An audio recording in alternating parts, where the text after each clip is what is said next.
വൈദ്യുതി charge വർധനവിനെതിരെ Aam Aadmi party ജില്ലാ കമ്മിറ്റിയുടെ നേതൃത്വത്തിൽ കൽപ്പറ്റ കെഇസിബി ഓഫീസിലേക്ക് മാർച്ച് നടത്തി.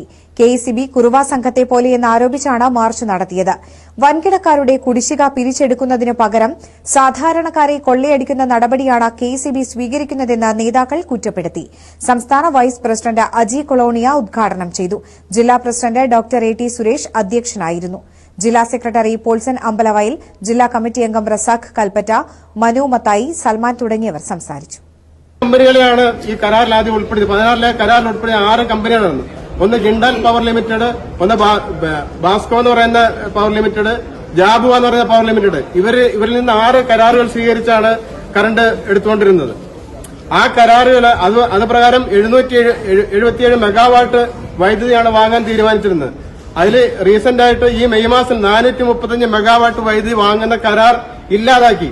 അതിന് പകരം വാങ്ങുന്നതാണ് അദാനിയുടെ കറണ്ട് 10 രൂപ, യൂണിറ്റിന് 10 രൂപ 25 പൈസ കൊടുത്താണ് സുഹൃത്തുക്കളെ വാങ്ങുന്നത്. ഈ അധിക ഒരു യൂണിറ്റിന്റെ മേളിൽ വരുന്ന 5 രൂപയിലധികം വരുന്ന ചാർജ് നമ്മുടെ തലയിൽ കെട്ടിവെക്കുന്നതിന്റെ ഭാഗമായിട്ടാണ് ഇന്നിപ്പോൾ ഈ 16 പൈസ യൂണിറ്റ് വർദ്ധിപ്പിച്ചിരിക്കുന്നത്. മണിപ്പൂരി തനിമ വിളിച്ചോതി മാനന്തവാടി.